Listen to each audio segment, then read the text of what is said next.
Сайн байцгаана уу? Та бүхэндээ нээлттэй хийгээд удаагүй байгаа нэгэн сонирхолтой киног ярьж өгөхөд бэлэн боллоо. За тэгээд үзэхээсээ өмнө лайк болон сабаа дарж дэмжихээ битгий мартаарай. Ингээд кинонд орцгоё.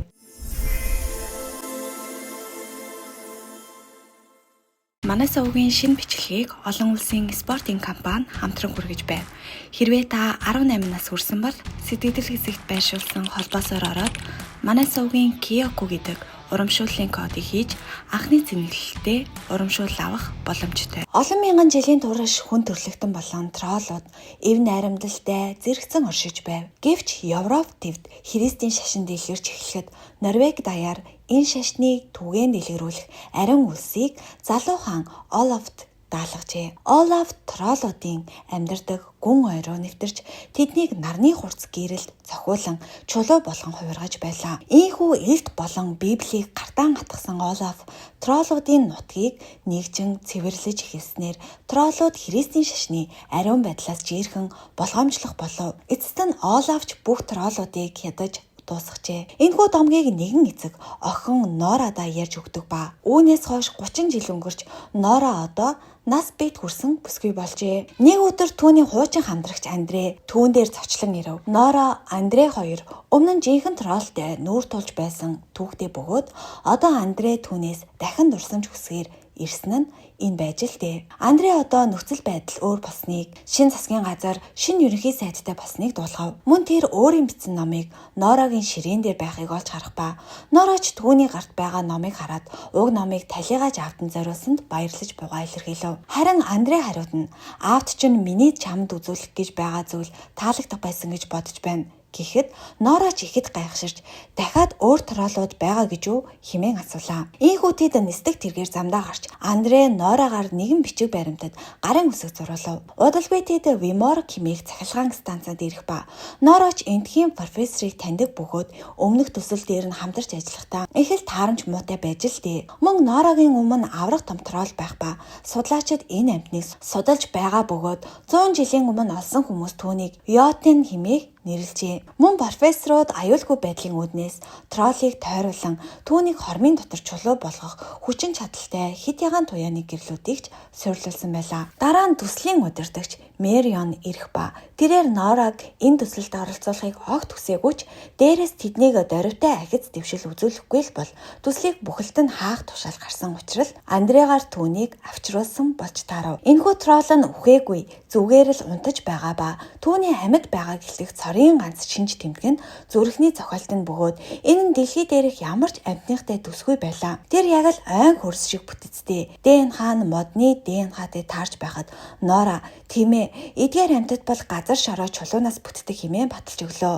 Дараа нь Андре Нораг эхнэр Сигридтэйгээ танилцуулж удахгүй хүүхэдтэй болох гэж байгаагаа ч хэлв. Мөн өрөөнд нь 1030 оны ариун Олафын баталсан троллийн тухай хууль хадгалагдах бөгөөд энэ нь бүрэн их хувь боловч тал хэсэг нь алга болсон байлаа. Гэсэн хэдий ч энэ хэсэг нь троллуудыг энэ газар нутгаас хөөн гаргасуугай хэмээн тодорхой бичигдсэн байжээ. Харин судлаачид өмнө нь нэг тролл олдсон. Одоо энд дахиад нэг тролл байгаад бол гадаад ертөнцид ч өөр троллууд байх магадaltaй хэмээн үзэж байлаа. Мөн тэдэндээ нүүр тулахын тулд хүн төрлөختөн троллуудын талаар бүхнийг мэдэх шаардлагатай. Гэвч асар их нөөц болцоо байсан ч тэд олигтой зүйл хийж мэдээгүй юм байна л да. Иймээс л төслийг хаалгахгүй тулд мөн ахиц гаргахын тулд тэдэнд Норагийн тусламж хэрэг болжээ. Харин Нора тэдэнд бодох хугацаа хэрэгтэй гэж хэлээд ариун цэврийн өрөө орох нэрээр зөвшөөрөлгүй бүс рүү нууцаар нэвтрэв. Ийхүү тэрээр дээш гарч троллийн нүүрний харалтаа очин түүнд хүрэхтэй амандаа нэгэн дуу аялж эхлэв. Гэтэл яг тэр мөчөд троллийн зүрхний цохолт хурцсаж Нораг эргэж харах мөчөд тролл нүдэн нээн түүн рүү ширтэж эхэлхэн тэр. Харин профессорууд үүнийг нь мэдэн хит ягаан туяаны гэрлийг асаахаар бэлтгэд Мэрион троллийг алахыг хүсээгүй тул гэрлийн унтраалга дээр кофе асган гэрэл асахыг саатуулж амжив. За ингээд троллч сэрж гинжээ таслан Норагийн сууж байсан цахилгаан шатыг цохиход цахилгаан шатаж унан Нора шидэгцэн ч Андре түүнийг гаргаж амжлаа. Мөн тролл нэг профессорыг бэц гიშгэх ба Андре Нора Сигрид нарч тэндээс бушуухан л сухтан холдов. Харин тролл судалгааны баазыг эвдэн гарч гадна ертөнц рүү чиглэн явлаа. Эндээс үйл явдал агаарын цэргийн бааз руу шилжиж хошууч Крисийг харуулна. Мөн Норач түүн дээр ирэх ба тэд өмнө нь троллтой хамт тэмцэж байсан юм байна л да. Удалгүй Норвегийн шинэ ерөнхий сайд тэдэнтэй уулзгаар ирэх бөгөөд тэрээр анхнаасаа л энэ төслийн эрсдэлд санаа зовж байсан ба өнөөдөр түүний айдас биелэлээ олж л дээ. Гэвч Мерон хэрв тэд троллийг барьж хяналтандаа авч чадвал үргэлжлүүлэн судалж их зүйл мэдэж авна хэмээн зүтгэж байлаа. Харин Нора түүнд байгалийн хүчийг хянах боломжгүй гэдгийг сануулхад ерөнхий сайд зөвхөн ард түмнээ хамгаалах ёстой гэдгийг мэдэгдэж троллийг нэн даруй усгах тушаал өгөв. Үүнийг сонсон Нора уурлаж өмнөх засгийн газраас болж гим зэвгүй нэгэн тролл чулуу болон хувирсан хэмээн зэмлээд авав. Харин ерөнхий сайд 3 жилийн өмнө Норагийн зөвлөгөөгөөр цэргийнхэн троллийн өмнө сүмийн хонх дуургаснаас болж нисдэг тэрэг осолдож улмаар дүүгээ алдснаа хэллээ. Иймээс л тэр дахин өмнөх алдаагаа давтахгүй гэлээ. Гэвч Норад өөр төлөвлөгөө байлаа. Тэрээр цэргүүдээ бэлдэж буй Крис дээр очих боловч Крис Нораг үг хэлхээс нь ч өмнө татгалцлаа. Өмнө нь Нора шинжлэх ухааны зөвлөх байсан бол одоо жирийн иргэн тул Крис түүнийг давуулан явахгүй гэлээ. Харин Нора түнд чи миний аавд өртөө шүү дээ хэмээн сануулхад Крис хариуд нь би алдаа гаргасан. Гэхдээ одоо тийхгүй гэхэд Нора би амьдралаа үүндэл зориулсан гуйж байна Крис хэмээн шалгаж гарав. Ингээд Нора болон Андре нар багт нэгтгэр болжээ. Энэ удаад цэргийнхэн троллд зориулсан хэд ягаан туяаны гэрлээр тоноглогдсон тусгай нисдэг тэргүүдтэй болсон байлаа. Тэд үүнийг тролл устгагч машин хэмээн нэрлэдэг бөгөөд удалгүй Меронч бас тэдэнтэй нэгдэв. Ингээд Андре эхнэр Сигридтэйгээ салах ёс хийгээд Сигрид түнд баатар болох гэж бүх хичээгээрээ чи бол супермен биш шүү. Кларк Кент шүү хэмээн захилаа. Дараа нь үйл явдал нэгэн шөнийн клуб дөрнөн хүмүүс бүжиглэн цэнгэж байтал гэнэт тролл дээврийг цөмлөн орж ирлээ. Гэтэл хүмүүс цухтын оронд бичлэг хийж эхлэхэд троллч хүмүүсийг барьж аван идэж эхлэх нь тэр. Учир нь энэ нь өмнөх 50 троллтэй адилгүй маш догшин хүн иддэг тролл байлаа. Удалгүй Крис ч тэнд ирж хамтрагч Америйн хамт хэд ягаан туяаны гэрлээ хасан тролл руу төхөв. Тролл гэрэлд түлэгдэж эхэлсэн ч хоёр дахь дайралтын дараа захилгааны шонго суглан авч нисдэг тэргүүд рүү шитгэхэд Америйн нисдэг тэргийг онж сүрх нь тодорхой боллоо. Нисдэг тэрэг эргэлзээр газар мөргөн сүрхэд Крис ч үүнийг хараад гүн цочролд орхон тэр. Харин Нора түнд тэнэг зүйл битгий хийгээрэй хэмээн хэлсэн ч Крис уурандаа троллийг яг урд нь очиж зогсоход троллч түүн рүү архираад цааш яваад өгөн тэр. Энэ явдлын дараа ерөнхий сайд дээр ирэх дарамт улам ихсэв. Мерион тэднийг ийм харгас хэрцгий гэж мэдсэнгүй гэхэд Нора бүгд ийм бишээ. Энэ тролл өмнөхөөсөө өөр. Өмнөх тролл зүгээр л харихыг хүсэж байсан. Хэрвээ тэд өнөөдөр мангас болсон бол энэ нь биднээс мөн бидний өвөг дээдсээс л болсон хэрэг хэмээн хариулав. Энэ их сүрлийг харсны дараа Нора багийнхныгаа дагуулan цас бүргсэн уулын гүнд аваачив.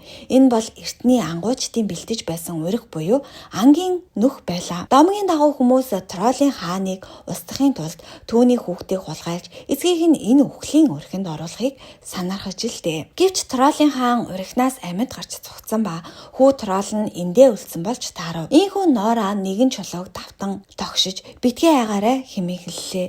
Гэтэл тэдний өмнө нэгэн тролл гарч ирэх ба энэ нь өнөөх хүүхэд тролл байлаа. Нора өмнө нь энд олон удаа ирж түүний хайсан боловч олоогүй байж л дээ. Ингээд Нора түүн дээр очин өнөөх дуугаа аялж эхлэхэд троллч бас Норатай адил дуу аваа гаргаж эхлэв. Гэхдээ Нора өөрийгөө хэрхэн ингэж чадаж байгаагаа ч мэдэхгүй байлаа. Мөн тэр Андрег дуудаж хэрхэн аялж харилцахыг зааж өгөх ба үүнийг харсан хүн бүр нүдэнд нь нулимс сэлгэнэж байлаа. Дараа нь Нора энэ троллийг Beautiful буюу үзэсгэлэнт хэмээн нэрлэж түүнд чамтай л ярилцаж чадах нэгэн байгаа хэмээн хэллээ. Ийхүү Нора урагш залхаж Йотны зүг гэрэлт тохоогоо буутахад Йотонч түүнийг зүг хөдлөв. Яг энэ мөчөд Beautiful цасан дороос босож ирэн хоёр тролл бие бие рүүгээ архирлаа. Хэдийгээр тролл Норагийн урдуур орж хамгаалан зогсох боловч Йотын газар өшгөлөхөд мөс хагарч байлаа. Нора зүхтаж амтсан ч Beautiful мөс цөмрөх үед усанд унчих ба тэмцэн боловч усанд живчгэн тэр. Харин Крис Нораг авангүйж тролл тэднийг хөөсөн ч тэд нисдэг тэргээрээ арайгийн зүхтаж чадлаа. Энэ үеэр Нора Beautiful-ыг алдсандаа харамсан уйлж байлаа. Хэсэг хугацааны дараа троллыг явсан замыг газрын зураг дээр харахад тэрээр хойд зүг рүү мөргөл үлдэх мэт явж байгааг анзаарах ба Норач аав нь энэ тухай ярьж байсныг саналаа. Учир нь энэ тролл Олафын хаанчилж байсан газар руу өшөөгөө авахар явж байгаа болж таарав. Дараа Нора багийнхантайгаа Тронхеймд ирж Эстер гих эмэгтэйтэй уулзлаа. Эстер Норагийн аавыг таньдаг ба тэд дараа нь 1070-аас 1300 оны хооронд баригдсан Нидорос сүм рүү явлаа. Энэ сүм бол улсыг төмөр нударгаар удирдах байсан түүхтэй бөгөөд Эстер номонд Олафын шарил сүмийн хаан нэгтэй байгаа гэж бичсэн тул Нора ариун Олафын бунхны хайгаар ирсэн энэ байж. Эстер хэрв Олаф сүмд тийм чухал хүн байсан юм бол яагаад түүнийг тэр дор нуусан юм бол магадгүй Олаф болон сүмийн хооронд зөрчил байсан байх хэмээн таамаглав. Мөн олон жилийн турш хүмүүс Олафын бунхны хайсан ч хинч олоогүй байлаа. Удалгүй Норагийн баг хайгуулаан ихлүүлж ямар ч бунхан байх боломжгүй гэж бодсон өрөөнд Андре санамсаргүйгээр ханны нэг хэсгийг цохиж унгах нь тэр. Гэтэл Эстер үүнийг хараад цааш нь хөдөлгөх ба тэрээр Олафын гидсэнд жад зогдож гуйндаа шарах авч байсныг саналаа. Харин хан дээр байх энэхүү нүхнүүд түүний эцсийн тулааны шархнуудтай таарч байлаа. Дараа нь хан дээр 3 нүх нэгтгэхэд тэд бамбар хийн эргүүллээ. Мөн Олафын зургийн ард ямар нэг зүйл нуугдаж байх шиг санагдана. Андре Нора хоёр зургийг хамтдаа эргүүлэхэд нууц зөрөө нэгтгэн тэр. Ийхүү тэд дотгош ороход Олафын бунхан байж байх ба Норач шууд нэг гэтэл Эстер үгүй ингэж болохгүй. Энд чинь ариун Олаф шүү дээ хэмээн хоригдлохыг оролдов. Гэвч Нора Эстерт би таныг ойлгож байна. Гэхдээ бидэнд хариулт хэрэгтэй байна шүү дээ. Бид нээх ёстой хэмээн тайлбарлахад эцэст нь Эстер ч зөвшөөрлөө. Ийхүү тэд Олафыг харахад Эстерийн нүд орой дээр гарах шахав. Учир нь Олафын илт хажууд нь байсан бөгөөд огтхон ч зэврээгүй байлаа. Харин Крис энэ мөнгөн илт байна. Мөнгөөр зэвсэг хийхэд тохиромжтой ч зэвэрдэггүй гэдгийг хэллээ. Мөн тэд Олафын хуулийн дутуу хэсгийг олж Сигрид шалгаж үзээд жинхэнэ нь болохыг батлав. Ингээд хууль бүтэн болгоод тэд Олафын жинхэнэ захиасыг олж мэдлээ. Тэрээр троллуудыг энэ нутгаас хөөж болохгүй хэмээн бичсэн байх ба Олаф үнэндээ тэдэнд шинэ гэр олгосон болж таарав. Яг энэ шалтгаанаар л сүм троллуудыг устгахыг хүссэн учраас Олафыг хүнээсэн байж л дээ. Энэ нь ерөнхийдөө Йодны бай бол бүх хүн төрлөختөн гэсэн үг болж таарав. Дараа нь троллын тухай мэдээ дэлхийд даяар тарж хүн бүр өөр өөрийн таамаглалыг төвшүүлж байлаа. Ерөнхий сайдад эрэх дарамтч дээцэгтэй хурж тэрээр нийслэл хотоо алдснаа хүлээн зөвшөөрөв. Одоогоор тэд зөвхөн нийслэлээс хүмүүсийг нүүлгэн шилжүүлж байгаа ба үүнээс цааш юу ч төлөвлөөгүй байлаа. Харин Крис бусад цэргүүдтэй нэгдэх тушаал авсан ч бага орохыг хүссэнгүй. Мөн Нора Андрег гэр бүл дээрээ оч гэсэн ч Андреч мөн үлдэхээр шийджээ. Дараа нь тэд Олаф троллуудыг хэрхэн хөнөөсөн нуцыг тайлав. Олаф хэдий мөнгөн элттэй байсан ч ич хэдэн мөнгөндөө биш байж л дээ. Нора ойролцоох ариун уснаас авчирч троллын чулуучсан хэсэг дээр асахад тэр нь чулууг зүсэж байснаар үнэндээ гол хүч нь ариун ус нь байсан болж таарав. Ийхүү Крис Норвегийн ард түмнийг энэ даалгаварт татан оролцуулж тэд хамтдаа ич хэдийн булгаас ариун ус цуглуулав. Армийнханч ариун устай торхнуудад дэсрэх бодис суйрлуулав. Шүн болоход бөгөөд Йоднтэй нүүр тулахад бэлэн болсон байлаа. Гэтэл Йодны хөлийн чимээл гэхэд бүх зүйлийг дөргих хүчтэй бөгөөд тэрээр барилгыг нураан тэдний өмнө гарч ирлээ. Түүнийг ирмэгц Андре сүмийн хонхыг зохих ба сүмийн хонхны дууж Йотанд нөлөөлж байлаа. Харин цэргийнхэн гал нэх боловч тролл модыг үнцээр нь суглан сүм рүү шидэж хонхыг эвдэлж орхив. Харин Крис ариун устай торхнуудыг тэсэлсэн ч Йотын амьд үлдэж бүгд цухтгаас өөр аргагүй боллоо. Гэтэл холоос дахин нэг архирах чимээ сонсогдохын тэр энэ нь beautiful байх ба тэрээр Йотантай хотын төв тулдаж эхэллээ. Гэвч Йотан beautiful-аас хамаагүй хүчтэй бөгөөд түүнийг өргөж гүүрэн дээр савхад Нора beautiful-д туслахаар бууш урч авав. Харин Мэрион түүний дотор хэрэгтнүүдийг нь имзэг зүрхэн бүх биеэр нь цусыг нь шахаж байлаа. Бид түүнийг дотроос нь устгах хэрэгтэй гэхэд Андре нисдэг тэргээр дээгүүр нисэж бөмбөгийг шууд амруу нь хайж болно гэх санал гаргах боловч тэдэнд ганцхан ариун устай бөмбөг л үлдсэн байлаа. Энэ үед Йотан beautiful-ыг хайр найргүй зодож хүнд байдалд оруулав. Нора хэдий Йотан руу дайрсан ч тэр троллын нүрийг ус руу дарж живүүлж орхив. Гэтэл нисдэг тэрэгнээс Андре санамсаргүйгээр бөмбөгний тислүүрийг унгачдаг ба Крис одоо бид зөвхөн гараар л тислэх боломжтойг дуулгалаа. Андре хэрхэн хийхийг асуухад Крис үүнд гар бөмбөг хэрэгтэй. Мөн гол асуудал нь бөмбөг аманд орохыг яг өмнөх нь гохыг нь мултлах ёстойг тайлбарлав. Энэ нь хэн нэгэн өсөрч замдаа гохыг мултлах ёстой гэсэн үг байлаа. Энэ хооронд Йотан ч троллийг усанд живүүлэн хөнөөж орхихон тэр. За ингээд Андреч эцэст нь одоо эсвэл хизээж үгүй хэмээн шийдэж эхнэр Сигрид рүүгээ залглаа. Энэ зуур нисдэг тэрэг Йотаны яг чанга дээр нь ирсэн байх ба Андреч Сигридэд хүүхэдтэй аав нь Супермен байсан гэж хэлээрээ хэмээн захихад утасч тасарлаа. Удалгүй Андреч усны савыг тэврээд Йотаны ам руу өсөрч гар бөмбөгийн гохыг мултлав.